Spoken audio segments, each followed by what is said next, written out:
this is actually my fourth attempt at doing this video. First attempt, I had to delete that attempt because a customer, if you like, who was supposed to drop something off to me yesterday but neglected to do that, dropped off some other bits but neglected to drop one item off, sent me a message to say this is it. So when I come to the showroom, this is where I've put it, so you can collect it. I wasn't actually planning to go out because I'm dog tired, and I was going to take the opportunity to get some more sleep in. See, I'm dressed to go, but I've decided that I wasn't going to. But I will have to go now because we've communicated. So that was the first attempt. I was interrupted by WhatsApp messages going off in the background. Second attempt, the video cut out because there wasn't enough storage, enough memory on the phone, so I had to then go and delete stuff and then have another go. And then I was well on the way, almost winding up in fact, when the video cut out because I got a message about software update, and it cut the recording cut off. So here I am, fourth attempt, and it's not, obviously every time, whenever you sort of do different takes when you're not using a script, it's going to come out different. So I'm going to try and keep this as short as possible, so that just in case of any further interruptions, I will have said what I need to say. Right, so basically this video I'm doing based on a conversation that I just had with a friend. I've known him for nearly 40 years, since we were teenagers, 15, 16. And he said, we were having a conversation based on a post that I put on Facebook in the early hours of this morning. He was the only person who reacted. He put a like on it. Nobody else has commented or put a like or anything. And I'm going to come back to that point shortly. And so I'm just going to stick to the main points. So what he said in a message, because I sent him a message because it was quite cryptic, that post that I put up, because it's for future reference. I'm going to come back to it at some point when things in society kick off. Right, so he said to me that kind of like he enjoys reading my posts, even though he doesn't agree with me on everything, and that I probably wouldn't support some of his ideas and all of that. But he knows that I mean well, and that I do it because I'm trying to help people. And so I wrote back and I said, I don't actually care about people. And in saying that, you should know by now what I mean. I think we all have free will. We are all independent. We're all individuals, and it's up to us to do whatever it is that we feel is best. All I do is I put things out there. If something works for me, then I'll put it out there. So I said to him, which is probably news to him, even though it shouldn't be, because I've posted this often on Facebook, to say that the only reason I do Facebook is because God wants me to do it. So I basically post things to make people think, in the same way that the book was written to make people think rather than to tell them what to think. And I said in the previous video that yes, I have free will, but I give it back to God, and then he redistributes it to me as needed, as necessary. So I wasn't going to go out, but obviously the plans have changed. In the post that I put up in the early hours of this morning, I talked about ways that God communicates with people. And if you have any experience of God, so when this guy gets in touch with me at that point, I realized that, okay, so I need to be on the road today. I don't know why I need to be on the road. I may go out and I may need to meet somebody, experience, whatever. It could be any number of reasons, but sometimes you need to be in a certain place at a certain time, so whatever needs to happen can happen, not necessarily for you, but for someone else. Right, so I will be going out once I've wound up here. But actually, a thought just occurred to me, thank you. The thought just occurred to me that the reason why this is my fourth attempt at doing this video, and it's not a thought, it's an inspiration as God speaking to me there. On the fourth attempt, it's to delay me, because I'm not supposed to go out before a certain time.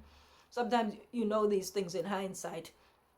Well, that was just a little piece of inspiration there, given to me live while I'm doing this. So this fourth attempt is it's a delaying tactic, because I'm not supposed to go out before a certain time.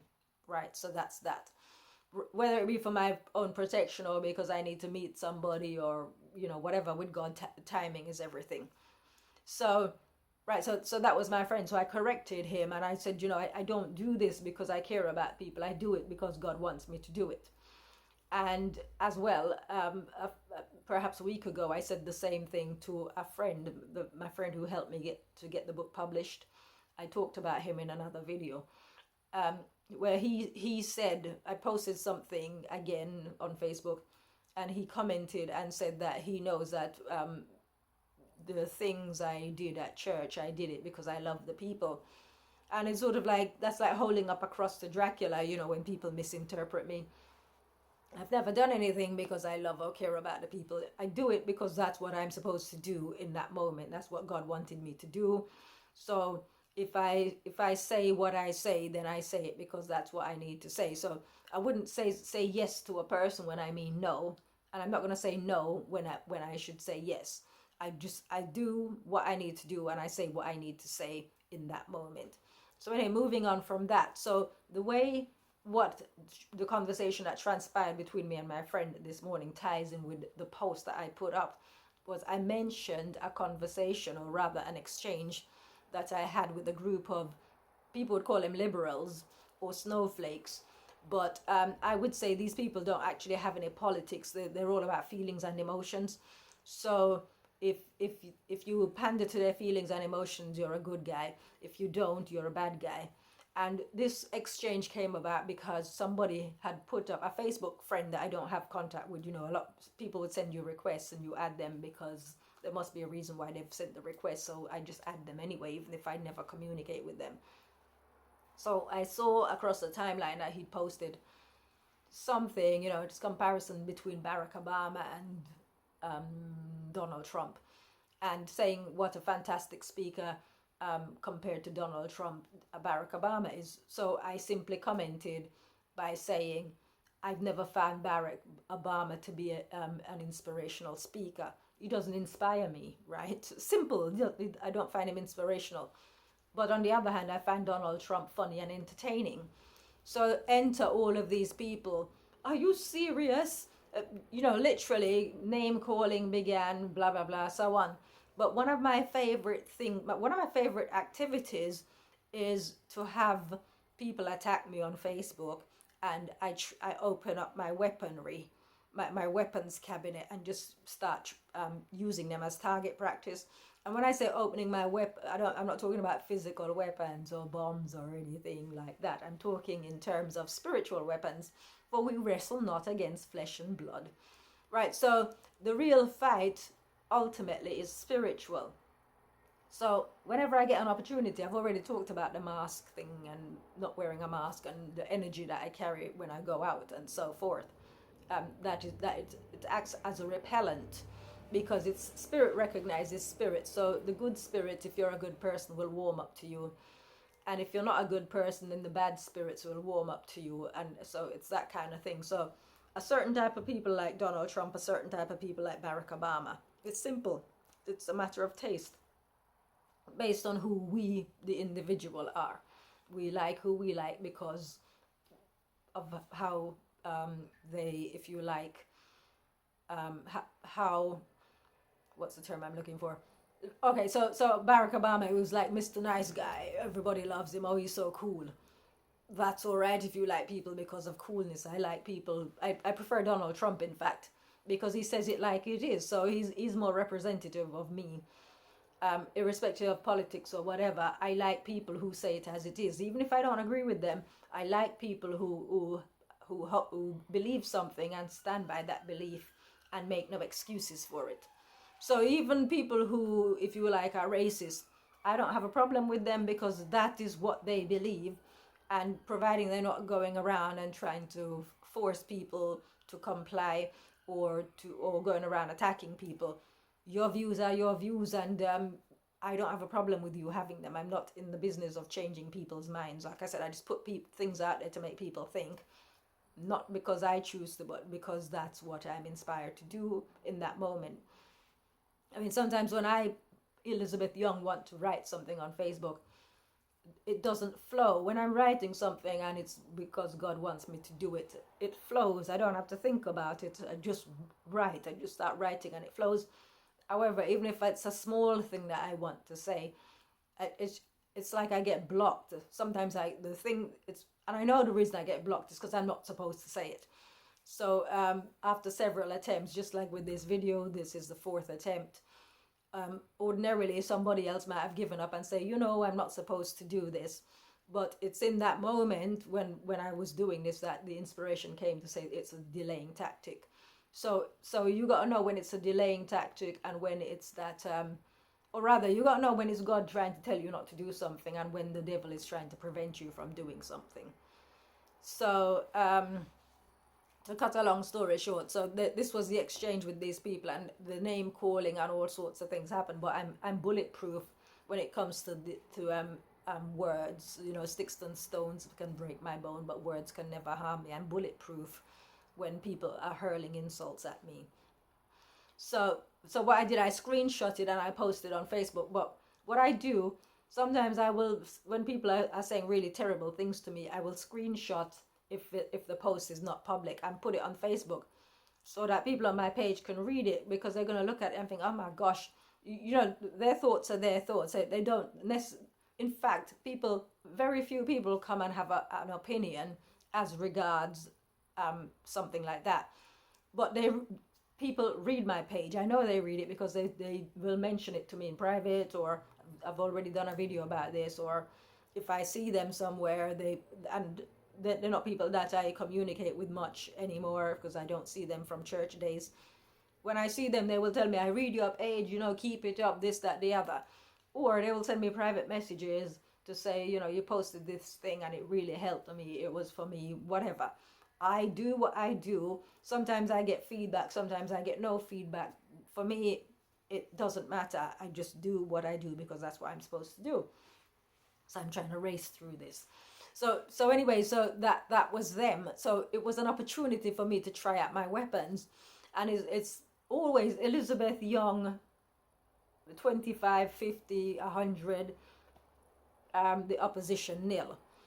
At no point has anybody defeated me. I am the undefeated champion. You can send 100 people simultaneously to come and attack me on social media, and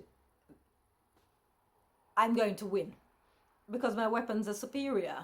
And people say, oh, how can you say that? The proof is in the eating. I try my weapons out. I don't go around attacking people randomly. But if people want to attack me, I welcome them because it's an opportunity. It's a bit like boxers sparring. Or playing tennis or anything. You can't play tennis by yourself. You need an opponent. So if I don't have anybody to test the weapons on, how am I going to know whether or not they work? So I don't see, when people come to attack me, I don't see it as a negative. I take it as an opportunity. So anyway, so that's that. So I mentioned that in the post with regards to screen shooting, to say that God has always, wherever there is God, there is record keeping. So there's a lot of people who dismiss the Bible and other scriptures and, saying, oh, these are fairy tales, man-made, this, that. But you keep records. So the thing that I spoke about, I wrote about it cryptically, but I will at some point go into it in detail. And I said people are always asking for evidence of God, but I've actually got physical evidence of the thing that I'm talking about. But I've shown it to some people in private, sent them a picture of it or whatever to say, look at the date. And everything's kind of like rubber stamped as to prove that this is what was going on at this time, and how could it be when it's not, how can something be if it's not supposed to be, kind of thing. But it's cryptic, it's coded, whatever, but eventually I will get to that point and I will come out in the open and say, right, this is what God did at this time when he told me to do this thing, which is what happened on Tuesday, Wednesday, that was yesterday. So it's like based on a conversation that I had with God, he put me in a situation, well, I had a dream. I went to sleep and I had a dream and I acted upon the dream and the dream manifested. I'm not going to say any more about that. But yeah, so it's just the idea that we put our people put their own, even the complete strangers, people you don't know, they put their interpretation on other people based upon. In fact, it's always people with feelings and emotions, people who care, who put this interpretation. I can only speak for myself, on me. People interpret what I do from their perspective. Some see what I do as a good thing, even if they don't agree with it, because at least she means well. Others see it as a terrible thing because it has implications that don't serve them well. So of course there's a lot of, I have enemies, I have friends, but for me it doesn't make any difference to me whether or not you like what I stand for or not. It's the same I'm still gonna be me. I'm not gonna alter my behavior. I'm not gonna alter the things that I'm not gonna put them a different way to appease anybody. I'm just gonna come out and say what I have to say as I need to say it. So for example, this is, a lot of people take issue with the Bible based on their own situation. So for example, back in the early 90s, I was working for a company, and if you like, well, they said I was the boss's pet, but rumors were that he was gay. That's what they were talking about. And I actually heard him see, somebody's trying to call me, but I'm not going to take that. But my phone's on silent, so you're not actually hearing that. It's ringing. Right, so he, so the rumor around was that it was times when there wasn't political correctness sort of thing. And the rumor was that he was actually a gay man, but you couldn't tell by looking or anything. And I remember I was in the office, because I used to man the phone calls or woman the phone calls, to be politically correct, during lunchtime and first thing in the morning for an hour. Even though that wasn't my job description, I was there to make curtains, but like I said, it was assumed that I was his little pet kind of thing. We just got on really well. And he would come in the office sometimes while I'm in there in that hour, and he would come and sit in there and talk to me. We just talk. And so I would take that opportunity while I'm manning the phone to prepare my Sunday school lessons. So I'd have the Bible with me and I'm making notes. And he said, right. So this was his actual words. He said, for someone who manipulates people, I don't know how you can believe in that. And meaning the Bible. How can I believe in the Bible? Because I understand human nature. That's what he meant to say. But he used the word manipulation. When people say manipulate, people look at it in a bad way. But I put it out there that I manipulate people. When I do manipulations, I do it in order to get people to do what they're supposed to do. And in a way, I was doing that with this exchange I was having with these I'll call them liberals, because that's the term people would use. I was actually writing comments to make them behave a certain way. So I was mining them, or if you like, I was treating them as you would a cow, where you're milking the cow. So I was milking them to make them say the thing that they might not have come out and said. Because sometimes you've got to, if you like, you force it out of people. Just by, you come out and you say something that they're going to completely flip out over, so you're going to get that reaction. So it's not like you're forcing them to say something that they wouldn't say. It's in them anyway, but you just done it in such a way that they come out and say it. So that's how I manipulate people. I don't manipulate them because I'm taking advantage of them, because, oh, that's a rich person, I'm going to manipulate him and I'll get money off him, that kind of thing. I don't do anything like that. So I don't do things for my advantage. I do things to make people behave in the way that they should in that moment. So anyway, so he said to me, for someone who manipulates people, I don't know how you can believe in that. But I knew exactly, because I've got the gift of discernment, so I can discern what people mean. And I knew what he really meant was that he's gay, so he can't believe in the Bible. So I did the old, I don't know what you mean routine. So I said to him, what do you mean? Well, he said, for example, if you're gay, the Bible is against you. And I simply said, well, I didn't write it. I mean, what am I supposed to say? So for me, it doesn't matter whether, like, for example, the other thing people would say is, how can you go to that church and they don't like black people? That's a church that God sent me to. It's, whether they like black people or not, that is not my concern. So it's the same thing with Donald Trump. People don't like him supposedly because he's a racist and he's a misogynist and he's this and he's that and he's whatever.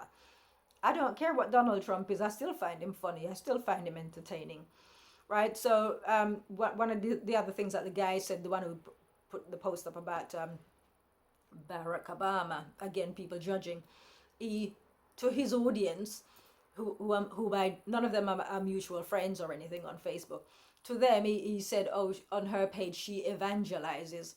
So when I post what I post, he's a complete stranger, never had a conversation with me, never asked me, so why do you post what you post?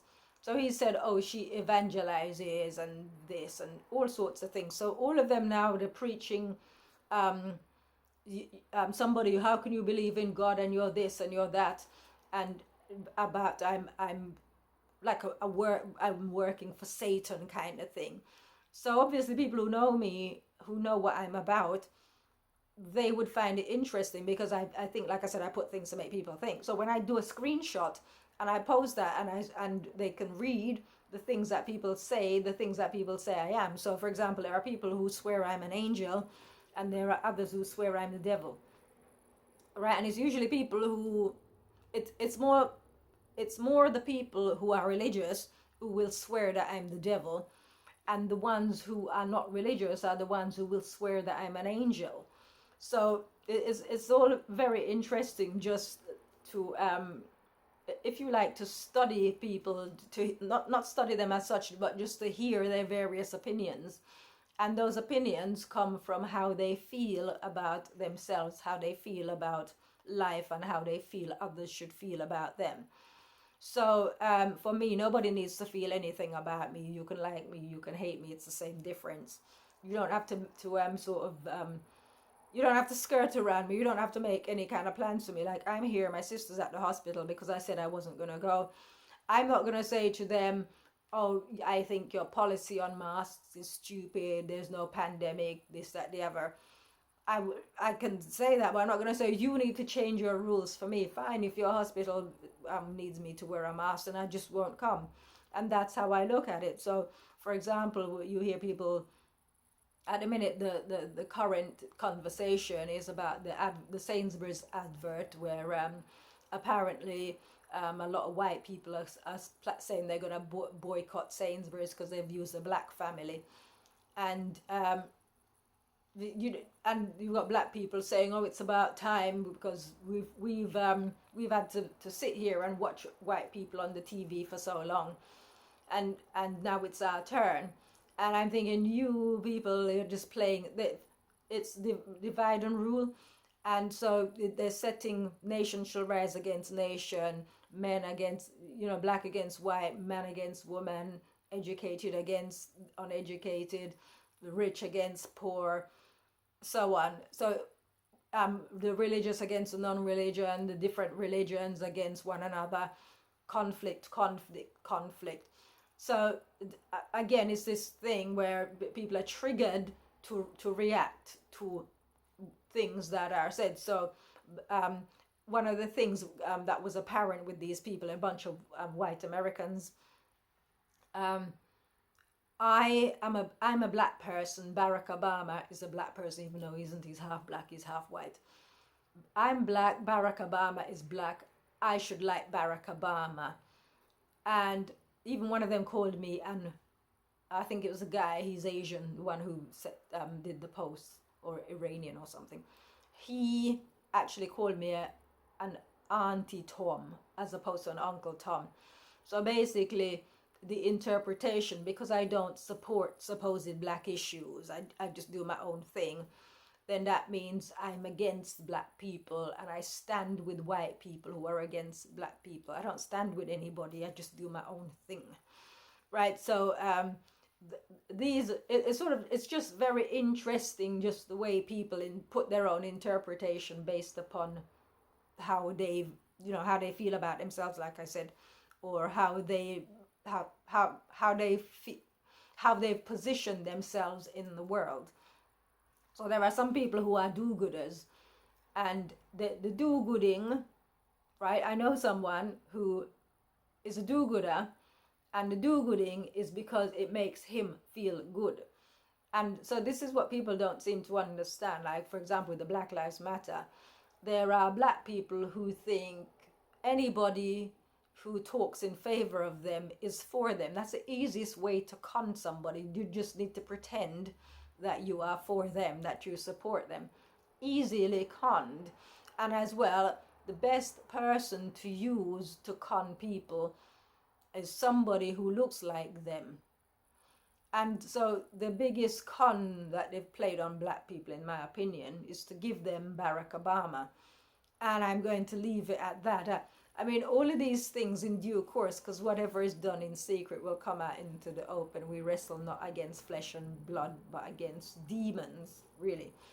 And so it is about, if I use the example of Snow White, when the wicked fairy, her stepmother, the wicked witch rather, her stepmother, wanted to go and finish her off when she found out she was still alive and living with the 7 dwarves. She didn't go to her in person.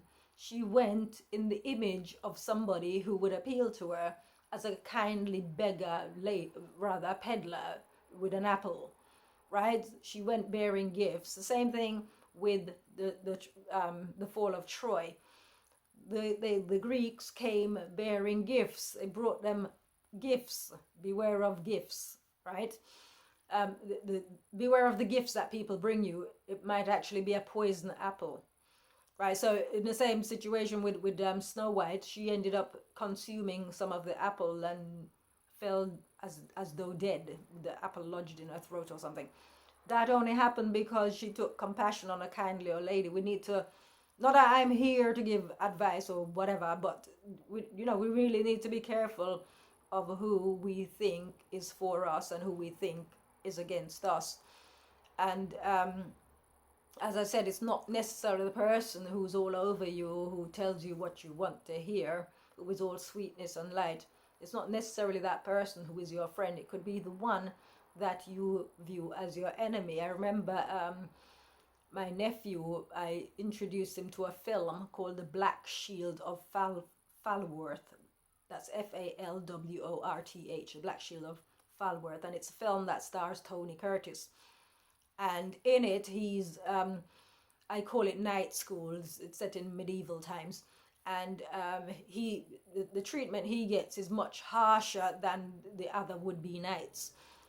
But he takes it in his stride. But, he would be forgiven for thinking, why is this guy picking on me? And it turns out that the person who was in charge of the training, he was actually a friend to his father. And his father, back in those times, you had the knights and the honor mattered. And his father was, who was now deceased, had been set up and labeled a traitor. And what the guy was doing, he was a friend to the father.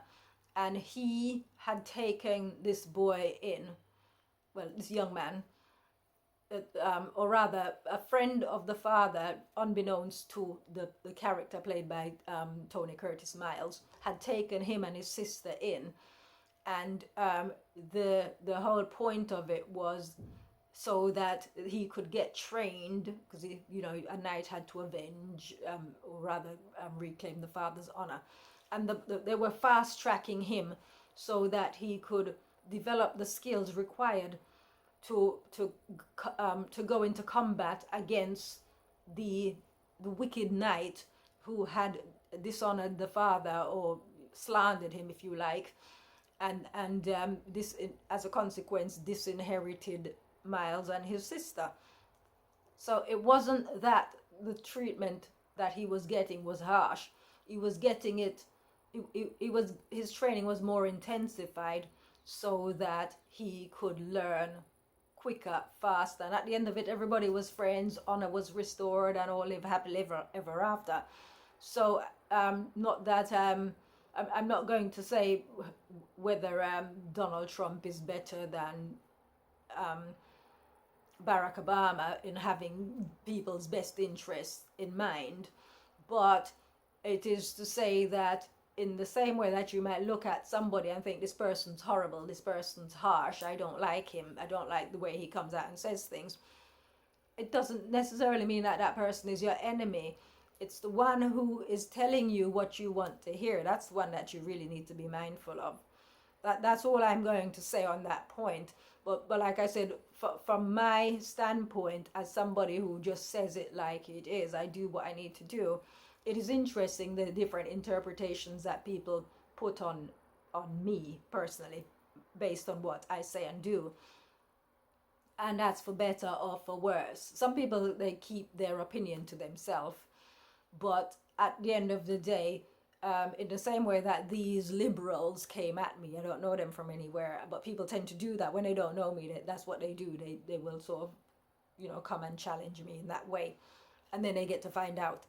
But in that same way, things came out. So like I said, this one guy, he interpreted what I do as evangelizing. My friend there, he interpreted what I do as me having best intentions for people, even if it's not the right way to go about it. And then my other friend, he interpreted what I was doing at church. Obviously, I used to teach lessons and so on. He interpreted that as me loving the people so much. I love them so much that I'm sort of going all overboard for them. It's nothing to do with that. I just do what I need to do, and that's that.